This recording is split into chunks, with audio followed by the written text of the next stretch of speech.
This is the Dollemore Daily, and I'm Jesse Dollemore.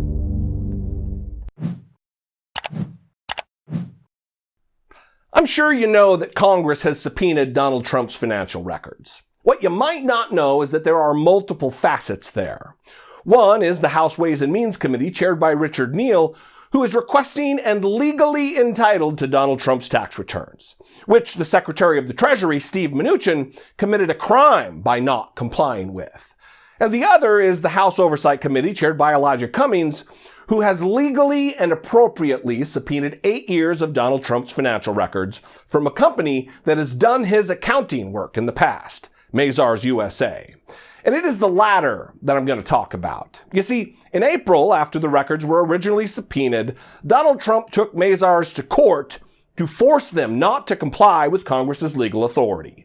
Donald Trump seems more afraid of this than anything else because the records that have been requested likely include damning details of criminal activity such as fraudulent overvaluation of assets in an attempt to get loans from banks, which is bank fraud and could be wire fraud, and undervaluation of those same assets to pay fewer taxes, which, of course, would be tax fraud. So because now he doesn't have Republicans in control of the House of Representatives to play cover-up for him, Trump filed a lawsuit asking the court to void the subpoena. Well, fortunately for the country, but unfortunately for Donald Trump, his lawsuit has zero merit, and his complaint, no basis in the law. You see, in Article 1 of the Constitution, it grants Congress all legislative powers. And the Supreme Court has confirmed that the power to collect needed information through congressional investigation is a fundamental attribute of the power to legislate.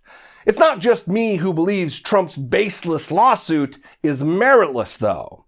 In a 41-page ruling, a federal judge on Monday sided strongly with Congress and upheld their investigatory and oversight authority and upheld the subpoena. As an added barb, the judge also denied Trump's team's request for a stay pending appeal. And this is where it starts getting good. This is where I start maybe believing in some cosmic justice out there somewhere. After the rebuff from the court, Trump's cartoonish liar of a lawyer, Jay Sekulow, said, quote, "We will be filing a timely notice of appeal to the D.C. Circuit Court of Appeals," which, of course, is the court headed by none other than Merrick Garland, who was nominated for the Supreme Court by Barack Obama and then had his nomination stolen by lover of lettuce, Mitch McConnell. So when Republicans abdicated their constitutional duties and robbed Garland of a seat on the United States Supreme Court, it left him in the same position he previously held, as one judge on a 3-judge panel, where he now plays a seismic role in deciding this case. And listen, I am in no way implying that I believe Merrick Garland will do anything other than judge this case on its merits.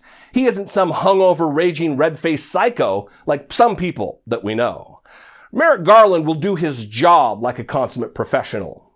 He will act in the same manner he has always, as a dispassionate jurist who rules cases based on the law. I just think it must give him some sense of satisfaction that while not on the Supreme Court, he is still in the action. I know if he's not feeling it, I sure am.